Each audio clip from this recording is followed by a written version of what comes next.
क्या आवश्यकता पड़ गई कि आपको जिन्ना का महिमा मंडन जम्मू विश्वविद्यालय के अंदर भी करने का प्रयास करना पड़ रहा है। उन्होंने क्या सोच के जिन्ना को ऐड किया है? कौन सी माइनॉरिटीज को जो है वो जिन्ना ने रिप्रेजेंट किया है? जिन्ना ने तो देश के दो टुकड़े के हैं। ये कि जिन्ना को पढ़ाने की जरूरत यहाँ पे क्यों पड़ गई? मुझे एक चीज बताइए, क्या पाकिस्तान में महात्मा गांधी को पढ़ाया जाता है? क्या पाकिस्तान में जवाहरलाल नेहरू को पढ़ाया जाता है? जम्मू यूनिवर्सिटी में एबीवीपी के द्वारा आज प्रदर्शन किया जा रहा है। मामला है पॉलिटिकल साइंस में जिन्ना को लेकर एक टॉपिक ऐड किया गया है, जिसका विरोध अब यहाँ पर एबीवीपी के छात्र कर रहे हैं। यारों को गोली मारो सालों को, जिन्ना के यारों को गोली मारो सालों को, जिन्ना के यारों को गोली मारो सालों को, जिन्ना के यारों को गोली मारो सालों को।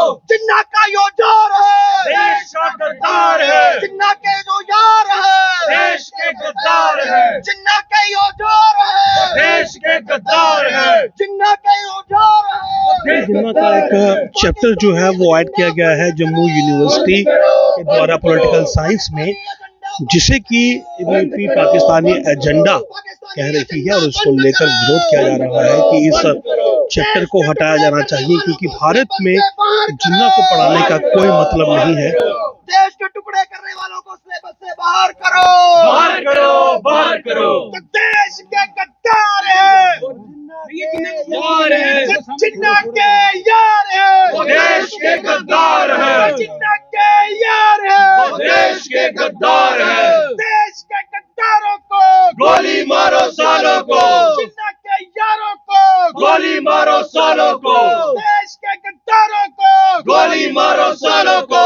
भारत माता की जय, बोलो भारत माता की जय। देश के टुकड़े करने वालों को सिलेबस से बाहर निकालो, बाहर निकालो, बाहर निकालो। जिन्ना के जो यार वो है, देश के गद्दार है, जिन्ना के जो यार वो है, देश के गद्दार है। देश के गद्दारों को गोली मारो सालों को, देश के गद्दारों को गोली मारो सालों को। कि यहाँ पर एबीवीपी के द्वारा यह प्रदर्शन किया जा रहा है और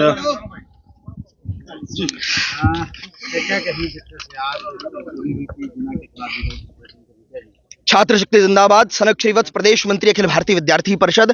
जिस प्रकार से एक पॉलिटिकल साइंस डिपार्टमेंट से एक सिलेबस पब्लिक डोमेन के अंदर आता है, जिस विषय को लेकर विद्यार्थी परिषद वो पहला छात्र संगठन होता है जो इस विषय को लेकर स्पष्ट मत रखता है कि हम इसके विरोध में हैं, जिसके अंदर क्या होता है कि नेशन इंडियन थॉट के नाम से एक यूनिट रखा जाता है, जिसके अंदर मिनोरिटीज एंड नेशन के नाम में जिन्ना को ऐड किया जाता है कि जिन्ना एक पॉलिटिकल थिंकर था जिसने मिनोरिटीज के नाम पर किस प्रकार से देश बनाने का काम किया, उसका महिमा मंडन कहीं ना कहीं जम्मू विश्वविद्यालय का डिपार्टमेंट करने का प्रयास कर रहा है। मैं सीधे शब्दों में वो चेतावनी उस बोर्ड ऑफ स्टडीज को और पॉलिटिकल साइंस डिपार्टमेंट को दे देना चाहता हूं कि क्या आवश्यकता पड़ गई कि आपको जिन्ना का महिमा मंडन जम्मू विश्वविद्यालय के अंदर भी करने का प्रयास करना पड़ रहा है। ये कहीं ना कहीं इस डिपार्टमेंट की मानसिकता इससे स्पष्ट होती है कि डिपार्टमेंट की मानसिकता किस प्रकार से है। मैं एक विषय रखता हूं कि किस प्रकार से इस डिपार्टमेंट में कहा जाता है कि हमारी थिंकिंग डिफरेंट और क्रिटिकल थिंकिंग के नाम पर डिपार्टमेंट के अंदर कहा जाता, एक प्रोफेसर कहा करते थे कि भगत सिंह भी एक प्रकार का आतंकवादी था। इस प्रकार से ये विमर्श विद्यार्थियों के बीच में स्थापित करने का काम करते हैं और एक नया विमर्श कि जिन्ना को एक सॉफ्ट विलन के रूप में दिखाने का ये कहा जा रहा था। एक इन्हीं के प्रोफेसर के शब्द हैं कि जिन्ना पहले सेकुलर हुआ करता था, वो तो बाद में जाकर खराब हुआ। इस प्रकार के विषयों को लेकर इस डिपार्टमेंट के अंदर नैरेटिव गढ़ने का काम जम्मू विश्वविद्यालय के अंदर किया जा रहा है। इन विषयों को लेकर मैं सीधे शब्दों में चेतावनी बोर्ड ऑफ स्टडीज को और पॉलिटिकल साइंस डिपार्टमेंट को दे देना चाहता हूं कि अगर इस विषय को अगर सिलेबस से नहीं हटाया गया तो जम्मू विश्वविद्यालय भी याद करेगा कि किसी समय में उसने कोई सिलेबस बनाया था और उस विषय को लेकर विद्यार्थियों ने किस प्रकार से अपना विरोध दर्ज कराया। बिल्कुल ये सोची समझी साजिश है और एक प्रकार से विमर्शों को जम्मू विश्वविद्यालय के अंदर गढ़ा जा रहा है। बार बार ऐसे विषय निकल करके आते हैं। पिछली बार भी एक विषय यहां पर आया था जिसमें कहा गया था कि भगत सिंह तो एक प्रकार के आतंकवादी थे, वो भी देश के खिलाफ एक प्रकार से आतंकवादी की तरह लड़ाई लड़ा कर रहे थे। किस प्रकार से हमारे देशभक्तों को यह आतंकवादी का दर्जा दे देते हैं और किस प्रकार से जो जिन्होंने देश को बांटा उन्हें किस प्रकार से सॉफ्ट विलेन और एक सेकुलरिज्म का लीडर बनाने का काम ये डिपार्टमेंट करने का प्रयास कर रहा है। इस विषय को लेकर हमारी सीधी चेतावनी बोर्ड ऑफ स्टडीज को और पॉलिटिकल साइंस डिपार्टमेंट को यही है। लिया गया था उन पर जिन्होंने भगत सिंह को लेकर इस तरह की बात उस विषय को लेकर विद्यार्थी परिषद ने उस समय के अंदर भी अपना विरोध दर्ज कराया और बाद में उस प्रोफेसर को सस्पेंड किया गया इस डिपार्टमेंट के अंदर से।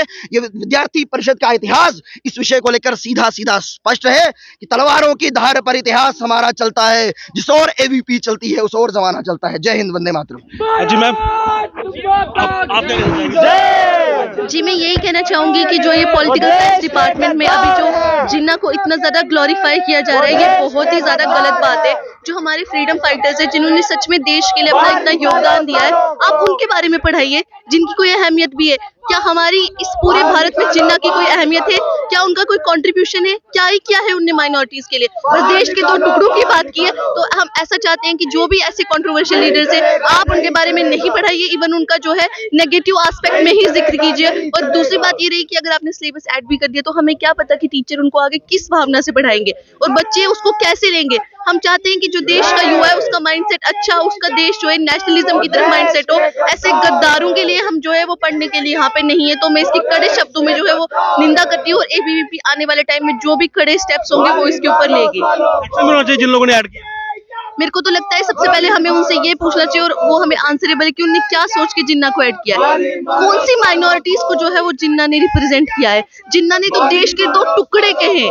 जो देश के 2 टुकड़ों की बात कर रहा है वो किस माइनॉरिटीज को कैसे रिप्रेजेंट कर सकता है? आपको करना है, आप एपीजे अब्दुल कलाम जी के बारे में लिखिए, जिन्होंने इतना ज्यादा योगदान दिया है, साइंस की फील्ड में योगदान दिया है। आप उनके बारे में पढ़ाइए ताकि बच्चों के दिमाग में कुछ अच्छी चीजें, कुछ अच्छा फीडबैक तो जाए। देखिए, मैं आपको स्पष्ट शब्दों में बताता हूं कि पॉलिटिकल साइंस डिपार्टमेंट भारत को तोड़ने की जो प्रयास है उसमें लगा हुआ है। मुझे एक चीज बताइए कि जिन्ना को पढ़ाने की जरूरत यहां पे क्यों पड़ गई? मुझे एक चीज बताइए, क्या पाकिस्तान में महात्मा गांधी को पढ़ाया जाता है? क्या पाकिस्तान में जवाहरलाल नेहरू को पढ़ाया जाता है? देखा जाए तो हमारा भारत जो जिसको तोड़ने की बात जिन्ना ने की थी, उसको फिर से ग्लोरीफाई करने का प्रयास इस प्रशासन ने किया है, बोर्ड ऑफ डायरेक्टर ने किया है। माइनॉरिटीज का रिप्रेजेंटेशन कब से जिन्ना करने लगा? जिस जिन्ना ने डायरेक्ट एक्शन प्लान शुरू किया था वेस्ट बंगाल को कब्जा करने के लिए, जिस जिन्ना ने भारत को तोड़ने के लिए दिया था, 2 नेशन थ्योरी दी थी, उस जिन्ना को ग्लोरीफाई करने का प्रयास जो पॉलिटिकल साइंस डिपार्टमेंट कर रहा है, तो मैं उनको कह देना चाहता हूं कि अगर जल्दी से जल्दी इसको नहीं हटाया गया तो विद्यार्थी परिषद इसके ऊपर कड़ा प्रदर्शन करके पूरा का पूरा सिस्टम हैंग कर देगा, पूरा का पूरा सिस्टम जला देगा अगर आपने इस चीज को चेंज नहीं किया। मैं आपके माध्यम से एक चीज और कहूंगा कि कौन से ऐसे व्यक्ति थे, कौन से ऐसे यार हैं जो जिन्ना के जो बैठे हुए हैं, जो कि जिन्ना को ग्लोरीफाई कर रहे हैं कि जिन्ना को ही पढ़ाएं। क्या माइनॉरिटीज के रिप्रेजेंटेशन अब्दुल गवार खान नहीं थे, जिनको फ्रंटियर गांधी कहा जाता था? एपीजे अब्दुल कलाम नहीं थे? लेकिन देखा जाए तो क्यों जरूरत पड़ गई इनको ये पढ़ाने की कि जिन्ना ही पढ़ाया जाएगा, जिन्ना ही माइनॉरिटी को भारत में रिप्रेजेंट करेगा?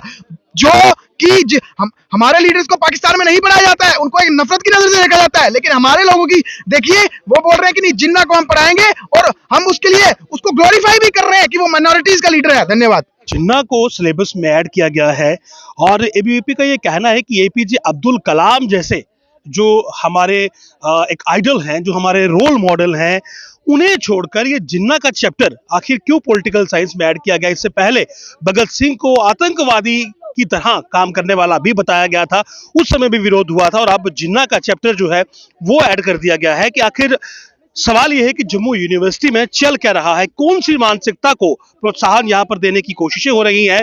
मामला केवल प्रदर्शन तक ही नहीं रुकना चाहिए। अगर वाकई में कुछ गलत मानसिकता के लोग यहां जो सिलेबस है उसके साथ छेड़छाड़ कर रहे हैं तो इस मामले को गंभीरता से लेकर ऐसे लोगों के खिलाफ, ऐसे प्रोफेसर के खिलाफ भी कार्रवाई होनी चाहिए जो कि इस तरह की गतिविधियों में संलिप्त हैं। नमस्कार।